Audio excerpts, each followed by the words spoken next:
Good evening. Welcome to South Asia Newsline. I'm Yasin Malik. Here are the top stories we are tracking for you on Thursday, 19th of May.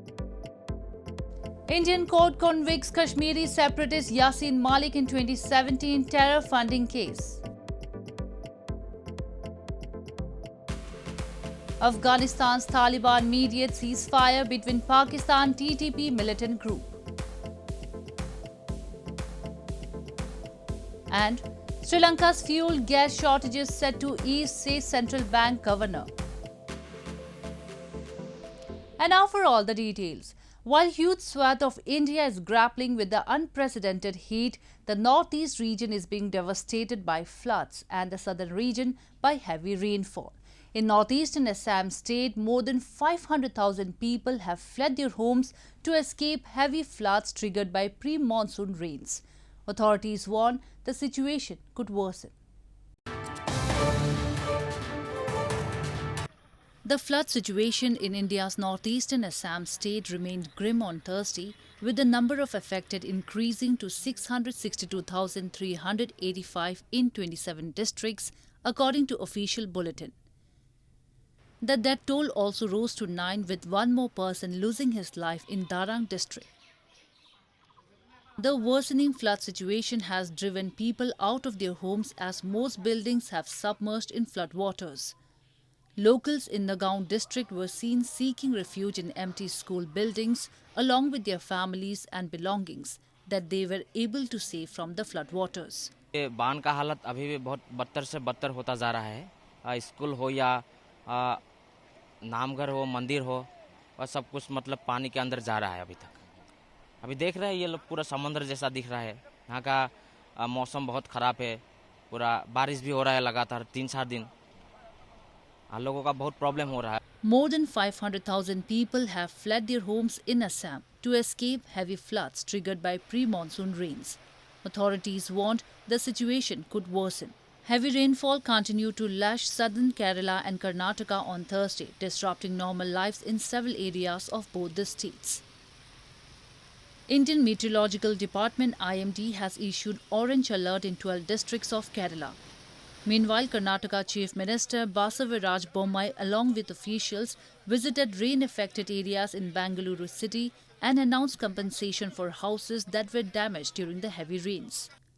While deadly floods and rainfall slam northeast and southern India, much of the country bakes in a heat wave with maximum temperatures soaring above 45 degrees Celsius.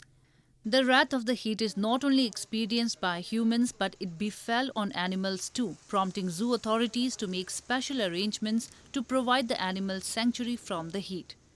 According to the Weather Office, the maximum temperature is expected to rise from May 19 with heat wave conditions to worsen at isolated places of capital New Delhi. More than 1 billion people are at risk of heat-related impacts in the region. Scientists have warned, linking the early onset of an intense summer to climate change. An Indian court on Thursday convicted a top Kashmiri separatist leader Yasin Malik in a 2017 terror funding case that carries a maximum sentence of the death penalty or life imprisonment.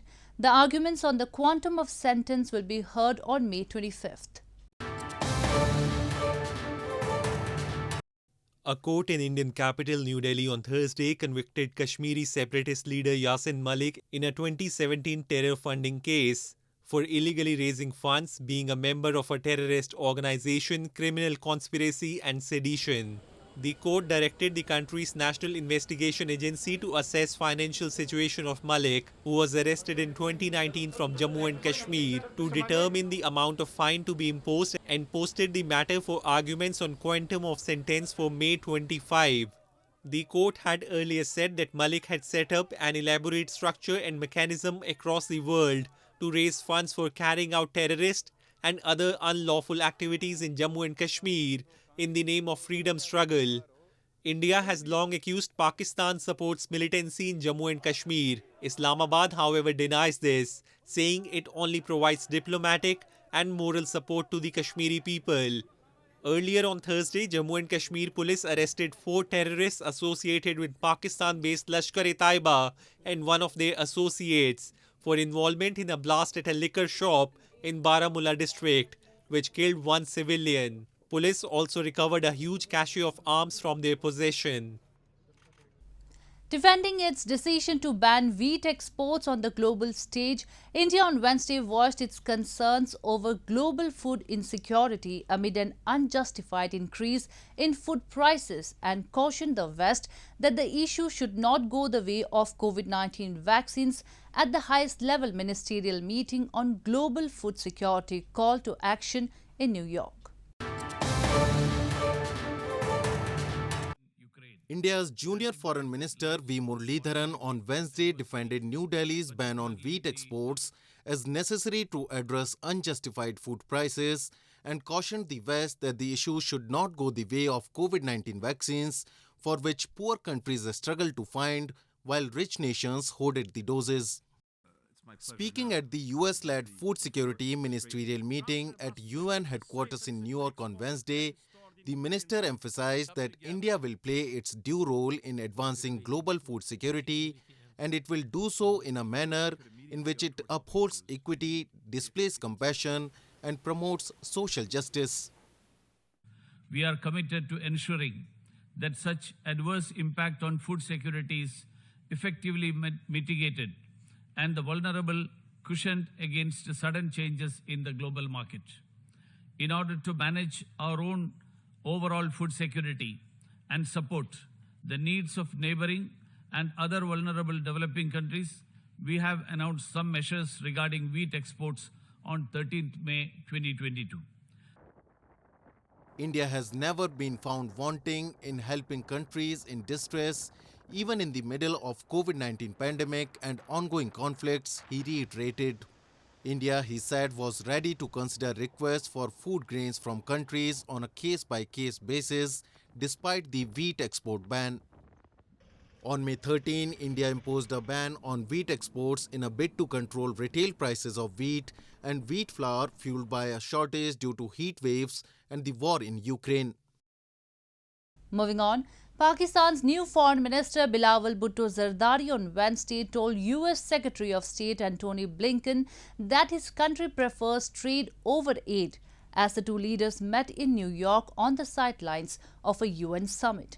The meeting came as Pakistan looks to repair ties damaged by ousted Premier Imran Khan's harsh anti-US rhetoric. Pakistan's Foreign Minister Bilawal Bhutto-Zardari told the US Secretary of State Antony Blinken that Pakistan prefers trade over aid, as the two leaders met on Wednesday on the sidelines of a UN Global Food Security Summit in New York. The two sides reaffirmed shared desire for a strong and prosperous relationship and to expand cooperation on climate, trade and investment and security issues, Blinken said on Twitter. The meeting came as Pakistan looks to repair ties damaged by ousted Premier Imran Khan's harsh anti-US rhetoric and his unproven charges that Washington engineered his dismissal in a no-confidence vote in April. I also look forward to the opportunity to increasing engagement between Pakistan and the United States, working with yourself and your administration to improve trade relations between Pakistan and the United States and create opportunities for American investors and Pakistani businessmen and American entrepreneurs to work together. At the Global Food Security Call to Action Ministerial Meet, Bilawal urged the UN member states to keep food and agriculture markets open and invest in climate-smart agriculture innovations. During his two-day visit, he also held separate bilateral meetings with the UN Chief Antonio Guterres and his Maldivian and Turkish counterparts. Meanwhile, Pakistan on Wednesday opened long-delayed talks with the IMF International Monetary Fund to resume a $6 billion rescue package to help shore up the country's battered economy. Reports suggested Finance Minister Miftah Ismail agreed Pakistan will have to take tough decisions, including rolling back unfounded subsidies to the oil and power sectors. In news from Afghanistan, the Taliban in Afghanistan have mediated a temporary ceasefire until May 30th between Pakistan and Tehreek-e-Taliban Pakistan militant group, an official has confirmed. Pakistan has carried out a number of operations against the group. which pledges allegiance to Afghan Taliban, but has not been able to fully stop attacks. The Taliban in Afghanistan have mediated a temporary ceasefire between Pakistan and TTP, the Tehreek-e-Taliban Pakistan, a local militant group following talks between the two sides in Kabul, Taliban's spokesman Zabihullah Mujahid said on Twitter on Wednesday. A TTP statement also confirmed that talks were underway in Kabul and that a ceasefire has been put in place till May 30. It was, however, not clear who was representing Pakistan's government in the talks. The Pakistani Taliban, known as the Tehreek-e-Taliban Pakistan, has carried out some of the bloodiest attacks inside Pakistan since 2007. It is not directly affiliated with the Afghan Taliban but pledges allegiance to them. Pakistan has carried out a number of operations against the TTP, but it has not been able to fully stop attacks, which in recent months have begun to rise again along its western border. Islamabad says the TTP have been able to find safe haven in Afghanistan over the years, a charge both the Taliban and the previous US-backed governments have denied. Last year, the two sides had agreed to a ceasefire with Afghan Taliban's intervention, but talks failed due to a disagreement over the release of TTP prisoners held by Pakistan, local media reported.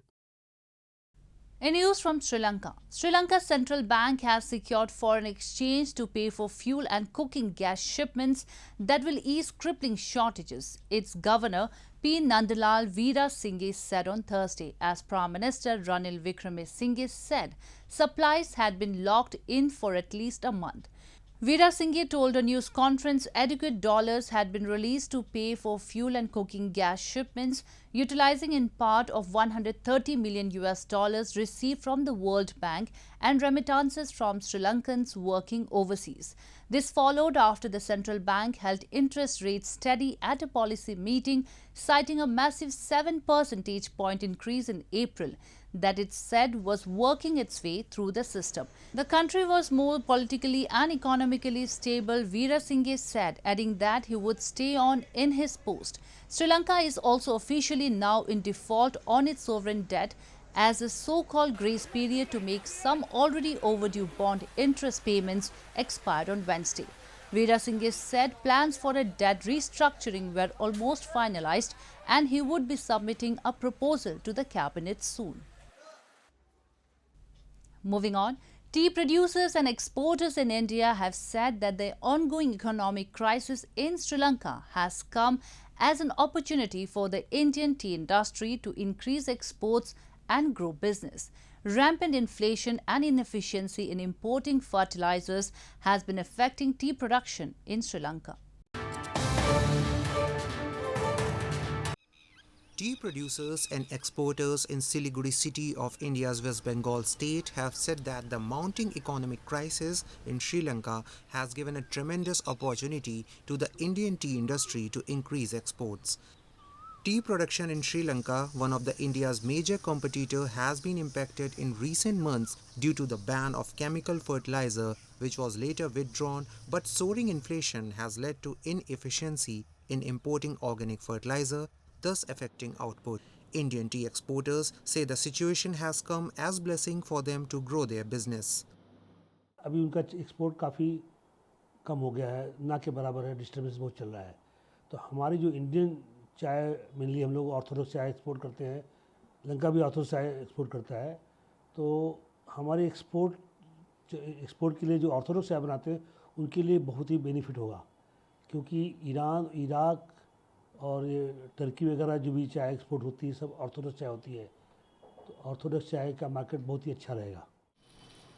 West Bengal and Assam are among the largest tea producing states of India, with hundreds of workers directly or indirectly involved in the industry. Iran, Russia, US, Germany, UAE and UK are among the main tea export destinations of India. Well, that's all we have for you from South Asia this evening. Now our viewers can watch the show on SouthAsiaNewsline.com. You can also visit us on Facebook.com/AsAsiaNewsline and follow us on Twitter @AsAsiaNewsline. That's all in tonight's edition. We will see you same time tomorrow. Good night.